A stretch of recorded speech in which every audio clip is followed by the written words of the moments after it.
ये बड़ी important video है। हर वीडियो की तरह मैं यहाँ पर बात करने लगी हूँ एक्चुअल कॉज ऑफ डैंड्रफ की। डैंड्रफ को आपने किस तरह से ट्रीट करना है, और डैंड्रफ अगर आपकी जिल्द के ऊपर हो रही है, ये एक लोकल सिम्टम है। उसका ये मतलब नहीं है कि ये सिर्फ उस हद तक का सिम्टम है। इसका मतलब है कि बॉडी में अंदर, जैसे मैंने आपको बताया था, जो सोराइसिस और एक्जिमा होता है वो स्किन का डिजीज नहीं होता, वो गट का डिजीज होता है, इम्यून सिस्टम का डिजीज होता है। आपकी स्कैल्प पे डैंड्रफ भी इनडायरेक्टली इसी वजह से आती है।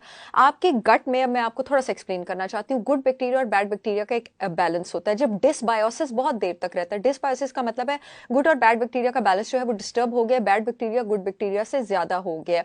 तो इस डिसबायोसिस की वजह से बॉडी में बहुत सारे फंगस एग्जिस्ट करते हैं जिनकी ग्रोथ जरूरत से ज्यादा हो जाती है। बहुत सारे जो फंगस हैं उनको लगाम डाल के आपके पास बॉडी का गट का गुड बैक्टीरिया नॉर्मल फ्लोरा रखता है। जब बैड बैक्टीरिया ज्यादा होता है तो वन ऑफ द फंगस जिसकी ग्रोथ आपके पास बहुत ज्यादा हो जाती है, दैट इज मेलिसीजिया। मेलिसीजिया आपके पास नॉर्मली भी बॉडी में एग्जिस्ट करता है, लेकिन जब आपके पास गट का गुड बैक्टीरिया कम हो जाता है, मेलिसीजिया की ग्रोथ ज्यादा हो जाती है, और खास करके वो आपकी स्कैल्प पे ज्यादा हो जाती है, तो वो आपकी स्कैल्प के सीबम पर, जो आपका सीबम वो होता है ऑयली सिक्रीशन जो आपके स्किन के स्कैल्प के ग्लैंड से प्रोड्यूस हो रही होती है, उस पर फीड करना स्टार्ट कर देता है।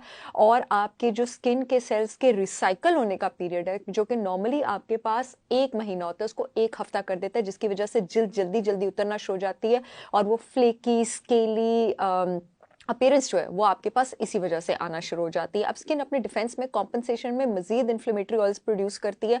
उसी की वजह है कि आपके पास स्कैल्प पे बाद में आपको ज्यादा ऑयल भी महसूस होता है, लेकिन स्किन के फ्लेक्स भी होते हैं जो कि उतर रहे होते हैं। अब आपके पास एक बड़ी मशहूर कंपनी है, मैं ब्रांड का नाम नहीं लूंगी, जो कि सर और कंधों से रिलेटेड है। वो बड़े सालों से एक बड़ी एंटी डैंड्रफ उनकी बड़ी जबरदस्त कैंपेन चल रही है, और मैं आपको बता दूं कि उसमें जो केमिकल मौजूद है वो जिंक पायरेथोन है। जिंक पायरेथोन आपके पास एक एंटी माइक्रोबियल है जो कि वक्ती तौर पे आपके पास फंगस की ग्रोथ को नीचे लेके जाता है, और यही वजह, जब आप वो वाला शैम्पू इस्तेमाल करते हैं थोड़ी देर के लिए आपका फंगस चला जाता है। और आपने नोट किया होगा, खास ये ब्रांड वाला शैम्पू जो भी लोग इस्तेमाल करते हैं, जैसे उसका इस्तेमाल छोड़े फंगस उनका दोबारा वापस आ जाता है। ठीक है, उसकी रीजन ये कि जिंक पायरेथोन जब आपकी जिंदगी से निकल जाता है, फंगस वापस आ जाता है। जिंक पायरेथोन वाले केमिकल्स अब यूरोप में बैन किए जाना स्टार्ट हो रहे हैं, बिकॉज उनके कैंसर्स और बहुत ज्यादा पोटेंशियल साइड इफेक्ट्स हैं। और वैसे भी जिंक पायरेथोन और ये वाला शैम्पू आपके मेन कॉज को ट्रीट नहीं कर रहा है, क्योंकि मेन कॉज आपके गट का फ्लोरा ठीक होना है।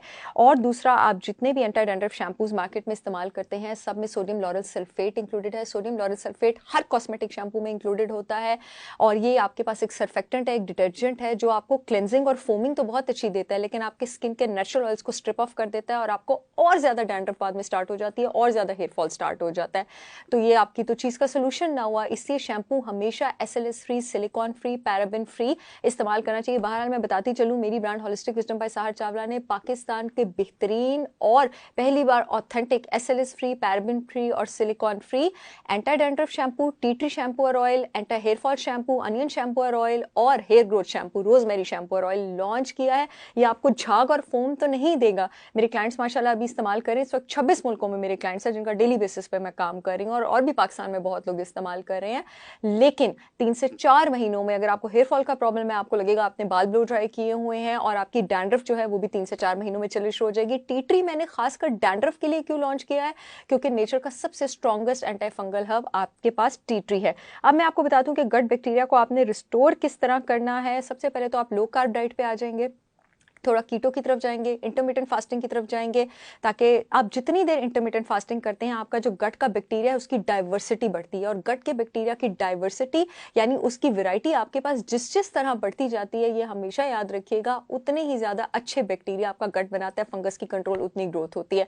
अब क्योंकि आपका मेलिसीजिया फीड करता है ओमेगा 6 ऑयल्स पे, इन्फ्लेमेटरी ऑयल्स पे, तो अपनी डाइट में से आपने ओमेगा 6 ऑयल्स निकाल देने हैं। Corn oil, canola oil, cotton seed oil, sunflower oil, vegetable oil, ये सब आपकी डाइट में नहीं होने चाहिए। आपकी डाइट में वो ऑयल्स होने चाहिए जिनमें ओमेगा 3 है, जैसे 100% organic cow desi ghee, 100% organic coconut oil, extra virgin olive oil. मैं ये भी बताती चलूं, मेरी brand Holistic Wisdom by Sahar Chawla ने पाकिस्तान का बेहतरीन देसी घी, कोकोनट और ऑलिव ऑयल लॉन्च किया, जो कि ओमेगा 3 से भरपूर हैं। दिल की हेल्थ के लिए भी अच्छे हैं, दिमाग की हेल्थ के लिए भी अच्छे हैं, वजन और डायबिटीज के लिए भी अच्छे हैं।